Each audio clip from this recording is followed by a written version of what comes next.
This is a CBS7 First Alert Weather Day. Now, an update from the First Alert Weather Center.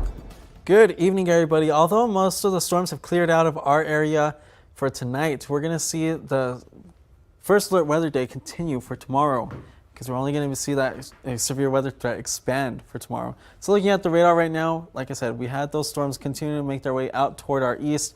They're pretty much racing out toward there, but they are leaving some breezy to gusty conditions for us over here in the Midland Odessa area. Pretty much the majority of the Permian Basin. We're looking at 25-mile-per-hour winds in Odessa, 28 in Seminole and Andrews, and also in Big Spring, 29 in Lamesa. And we're gusting up to 35 miles per hour in Midland, 36 in Odessa, 35 in Andrews, and then 39 miles per hour for Seminole and Lamesa. Current temperatures, you can clearly see where those temperatures are being brought down by the cool air from those thunderstorms. We're looking at around 70 degrees for Lamesa, 72 in Seminole, and then we're 74 for us here in Midland Odessa. Meanwhile, Monahans and Winkill are still sitting at 87 degrees right now. And like I mentioned a while ago, we still have the potential for thunderstorms to become severe tomorrow.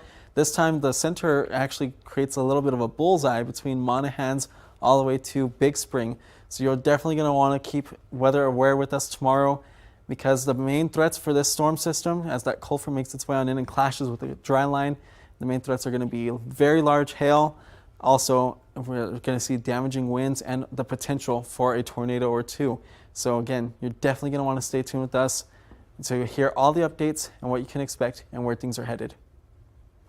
Thank you, Justin. We'll have another First Alert weather update for you in just a few minutes. But right now, we've got an update. Some oil and gas news. The Federal Trade Commission gave the go-ahead yesterday, I should say, for a major merger between ExxonMobil and Pioneer Natural Resources. It's a $64 billion deal that will go through as long as Pioneer's former CEO does not serve on Exxon's board of directors. Pioneer announced the CEO's retirement in the spring of last year, but he's still on Pioneer's board. According to a security filing, the oil executive had expected to take a seat on Exxon's board following the completion of the deal. But the FTC alleges that the CEO exchanged information with OPEC about limiting supplies in order to control oil prices. Exxon agreed not to add Sheffield to its board, and Pioneer Natural Resources denied any accusations that its CEO was colluding with OPEC. An update for you now. Last night, a water main at 42nd and Dawn broke around 10 o'clock. Crews worked through the night to fix it and finally repairing it early this morning, a little over 12 hours later. The crews were able to pinpoint the leak after a nearby business reported cellar flooding and determined the crack in the iron pipe from the 1950s probably started earlier this year. The repair crew had to relieve pressure through the fire hydrants. The biggest concern right now is the valve system. The valve system is to be able, when we experience a break, is to be able to isolate the area. When that does not work, then those are the concerns, and it's something that I'm going to put an item of discussion on the work session, and May 14th, our Director of Utilities is going to address that issue. While many of the city's pipes are over 75 years old, they're costly to update, roughly $5 million for a 1-mile stretch. Luckily, nobody lost water during this break, despite how bad it looked. It looked a lot worse than it was. Obviously, like I said, on the exterior, there was a lot going on, but internally we were very fortunate. And again, we just want to thank everyone that stepped up and helped us right away. It's been a good day. At this time, it's unclear how many gallons of water were lost or how much the repair is going to cost the city. The city is working on installing a monitor system to see where leaks are happening. We've got another update for you out of Big Spring. The Dora Roberts Community Center has been demolished, and our media partners, KBest, posted these pictures of the demolition this morning. Demolition began on May 1st after the center was heavily damaged in a fire last July. You'll remember in February of this year, 2 teenagers were arrested for arson of the community center. Now we bring you exclusive coverage from the 11th annual Honor Flight. CBS7's Jay Hendricks and Noe Ortega are in Washington, D.C., and it's day 2. We, of course, will have a recap for you later tonight on CBS7 News at 10, but in case you didn't know, we've also got honor flights right there. Honor flight updates, I should say, right there on the CBS7 Facebook page. Now we'll take a quick look at what they've done so far today. Today they went to the tomb of the unknown soldier, as well as other memorials around the nation's capital. For stories from the day 1 of the honor flight, head to our website, cbs7.com. And like I said earlier, coming up on CBS7 News at 10, CBS7's Noe Ortega will have a recap of all of today's events. Looking in the community now, earlier today, the West Texas Food Bank held a ribbon cutting to unveil their new expansion. It includes a new volunteer center, gardens, bird-watching viewing center, and a new dry storage area. The West Texas Food Bank has been working on the expansion for the last year and is looking forward to seeing people come out and enjoy everything that they now have to offer. We're just very happy that this is finished and we can continue to grow and continue to teach people and educate people on how to garden in West Texas and all those fun things. The expansion was made possible due to donations from the community. And the Sandhills Stock Show and Rodeo organization kicked off their 91st quarter horse show at the Midland County Horseshoe Arena. This weekend's crews and competitors have been preparing all day and are ready for the show tomorrow at 8 a.m. The two-day event will showcase riders from all over Texas with ages ranging from 9 to over 65.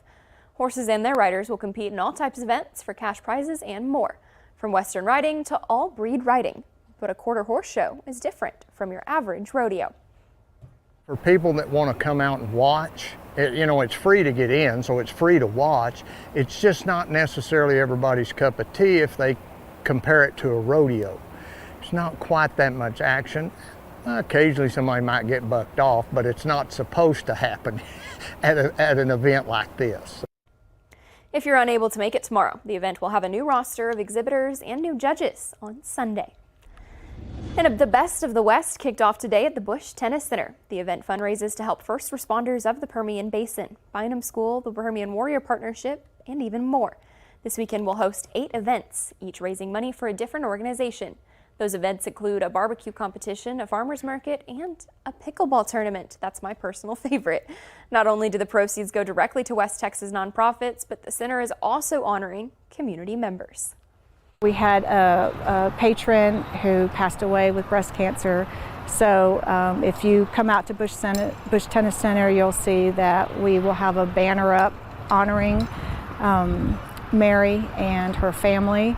And so just with Pat Green there with us to help honor that and bring breast cancer awareness to the community. The event is free for veterans and their families. For a full schedule of the events, you can visit the Bush Tennis Center's website. And today was the 16th annual OC Drive to Success. One lucky student won a brand new Ford Mustang.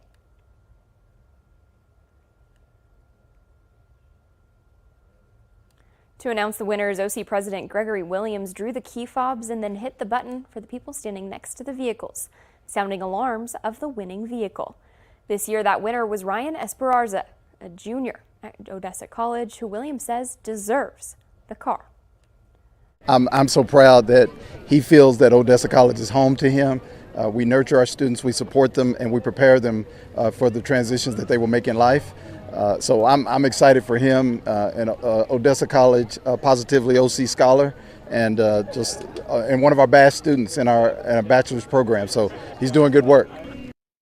Congratulations, Ryan, on your new car. And graduation is fast approaching as Odessa and seniors, I should say, across the Permian Basin are preparing to go off to higher education, join the military, or enter the workforce. Today, Midland ISD honored those seniors with the perfect high school send-off, a pep rally.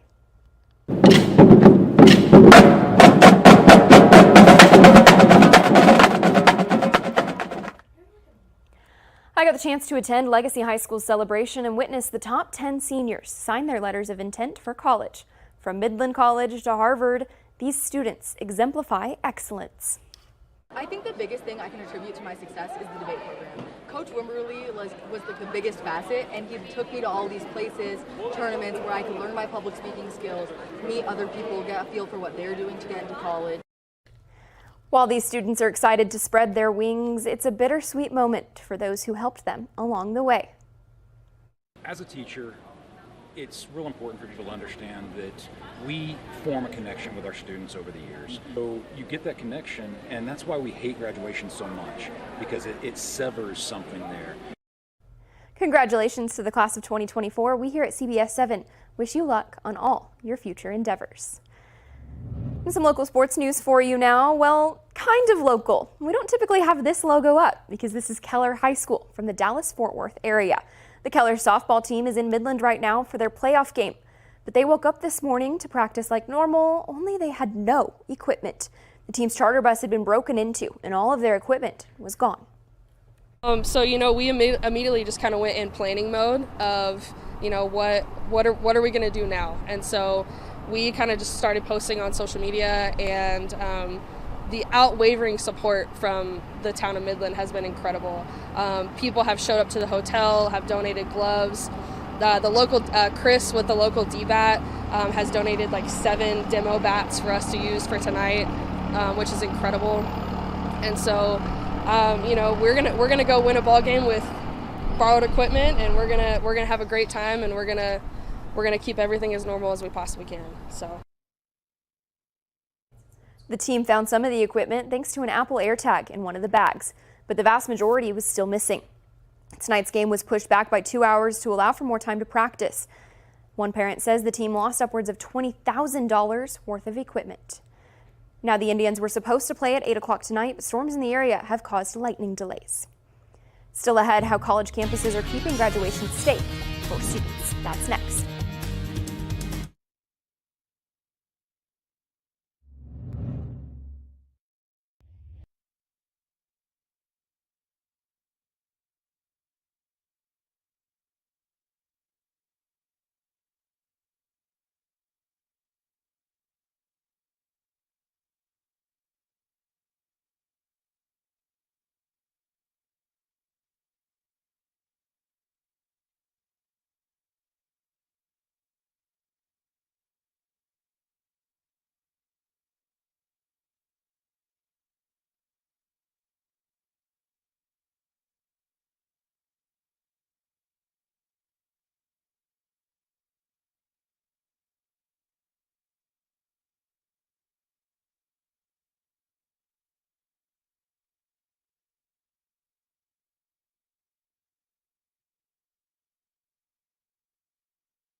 After more than 2 weeks of unrest on college campuses, many universities began holding graduation ceremonies with heightened security. According to a CNN analysis, there have been more than 2,000 people arrested on college campuses since April 18th. Jen Sullivan is tracking how these colleges are balancing the celebration and safety of their students. College graduation ceremonies beginning this weekend amid days of unrest and escalating confrontations over the Israel-Hamas war in Gaza. The University of South Florida hosting their commencement ceremonies with heightened security. Days ahead of graduation, police seen here throwing what appeared to be tear gas. You have been given a lawful order to disperse. And arresting pro-Palestinian protesters who authorities say unlawfully created an encampment on campus. Some students are outraged by the police's actions. They unleashed hundreds of riot police on us to incapacitate us with chemicals, tackle us to the ground. Indiana University also holding graduation this weekend. The important personal milestone reached against the backdrop of police barricades.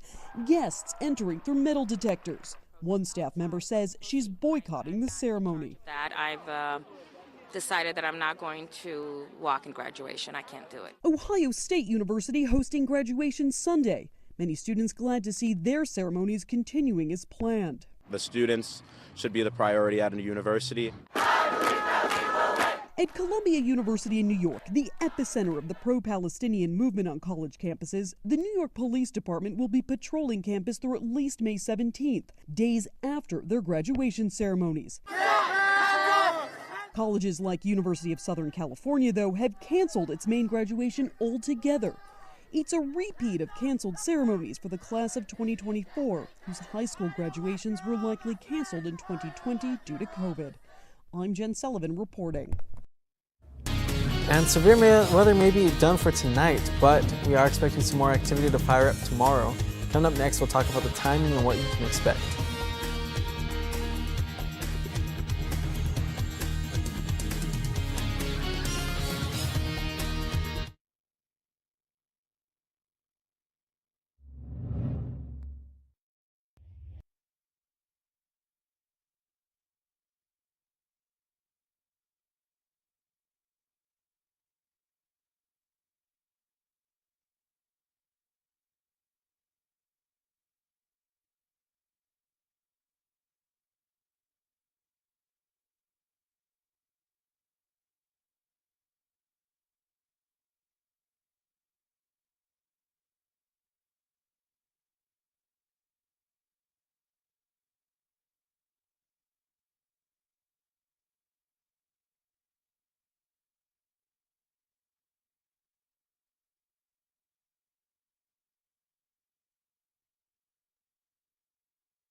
This is a CBS7 First Alert Weather Day. Now an update from meteorologist Justin Lopez. Good evening, everybody. Although the severe weather potential has pretty much tapered on down for this evening for us, there are still some pretty strong storms out to our east. Now, those are going to continue to track on out of the area, track on to the east side of our region, but we are expecting some more to build up tomorrow as we have the interaction between this boundary right here, that's our cold front. That's going to get moving once again tomorrow. It's stalled out right now, though, but then it's going to interact with this. That is our dry line boundary right there.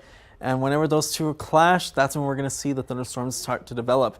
So timing everything out, look. So we're going to start seeing some cloud coverage coming back to our region as we go throughout the overnight hours, especially around 6 in the morning. But then that cold front starts moving again. You can see it start dropping down in the afternoon, triggering thunderstorms as it does so. And then we're going to really want to pay attention to 4, 5, 6, 7, and 8 p.m. tomorrow as those thunderstorms start to develop. And those are the ones that we're talking that have the potential to become severe. Now, our main threats are going to be, like you're seeing right here, anywhere between Monahans and toward Big Spring. That's where we're going to see these thunderstorms popping up in the most intense form. So that's where we're going to see the potential for very large hail, damaging winds, and we also cannot rule out the possibility of a tornado or two. Some of those might be strong. So again, very large hail. You're going to definitely want to be staying tuned with us to see what all the updates are. But the thunderstorms that were in our area just a little while ago, pushing off toward our east, are making some pretty breezy conditions. We're at 25 miles per hour sustained here in Odessa, 31 out in Andrews, and then 26 in Seminole, 36 out in Lamesa. Those are sustained winds. We're gusting up to 48 miles per hour in Lamesa, 37 in Seminole, 36 in Andrews, and 36 also in Odessa, 35 in Midland.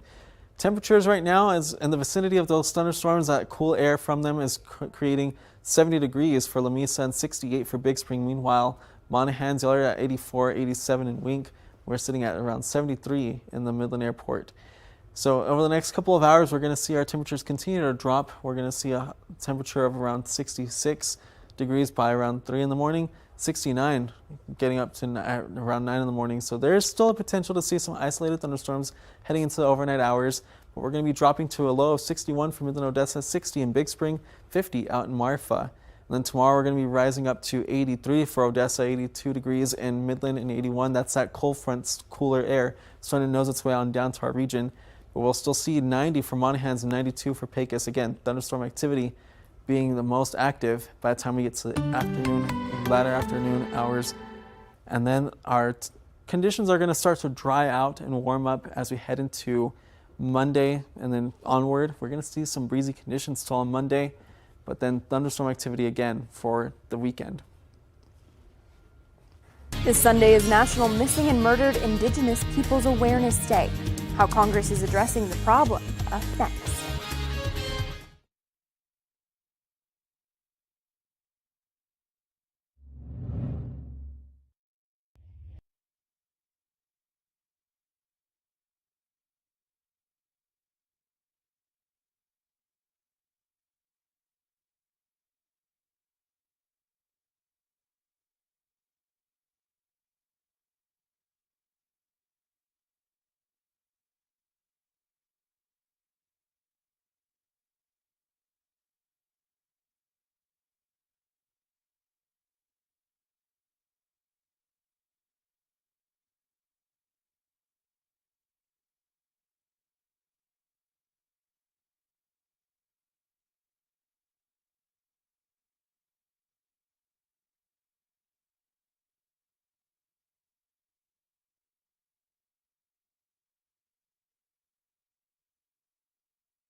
This Sunday is National Missing and Murdered Indigenous Peoples Awareness Day. The issue is one that the Biden administration officials say goes back centuries. It's also something that Congress is working to address. Our national correspondent Josh Rottenberg reports from Washington. This week, the Senate Committee on Indian Affairs heard testimony from tribal leaders and law enforcement officials about the issues of missing Indigenous women and the lack of resources needed to properly investigate their disappearances. Tribal nation governments are the only sovereigns in this country that cannot fully prosecute and imprison all of the criminals jeopardizing safety in our own territories. According to the National Crime Information Center, in 2016, there were nearly 6,000 missing American Indian and Alaska Native women and girls. However, less than 2% of the cases were logged into the national database. The Bureau of Indian Affairs says the lack of accurate data is one reason why these problems have persisted. When you don't have precise information, you're just shooting in the dark, so to speak. when you're trying to craft solutions. The other has to do with failing to retain and recruit good police to solve the crimes. Assistant Secretary Brian Newland says that is due to tougher living conditions, low pay, and too much red tape in the hiring process. That process does take a long time. And because law enforcement officers are in high demand, not only in Indian country, but in communities across America, we have to be competitive with our timeframes. Nevada Senator Catherine Cortez Masto has passed several bills aimed at combating the MMIW crisis. Her latest, the Badges for Native Communities Act, would increase tribal access to federal missing persons databases, allow the BIA to conduct its own background checks for potential officers, and start grant programs for states and tribes to improve their investigatory coordination. Now it's time to actually turn that into action through this legislation that's going to bring essential support to our tribal communities. President Biden announced a proclamation in honor of the missing and murdered Indigenous women. He says he's working with tribal nations to end the violence and inequities that drive the crisis. As far as the bill, I'm told it will receive a markup and vote from the Senate committee at a later date. In Washington, I'm Josh Roltenberg.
All right, everybody. So prepare for tomorrow. We also have the potential for some more thunderstorms to develop. Some of these may be severe. So this is going to be around the afternoon hours that we're going to be seeing this, or like the latter part of the afternoon. So at least we're going to see a cold front rolling into the region. So we'll see our temperatures getting to 83 for Odessa, 82 for Midland, 81 for Big Spring. But down south, it's going to be a lot hotter, 97 out in Presidio. And like I said, our thunderstorms are expected to develop by the afternoon hours. These can be some pretty dangerous thunderstorms, Lauren. I mean, the fact that we're going to be seeing, we already saw a tornado. It's going to be a lot, and we absolutely need our viewers to stay paying attention to CBS7 to stay safe. We'll have everything you need online, on the web, on air. We will be here tomorrow. You'll be here tomorrow. I know Sawyer will be here. I'll be here. All hands on deck. We are all hands on deck tomorrow to keep you guys prepared and safe for all this severe weather that's happening. We'll be here. Again, like I said, stick with us on air, online, on the website, everywhere. Yes. Download all of our apps. Thanks for watching CBS7 First Alert News at 9. We've got more news coming up tonight at 10.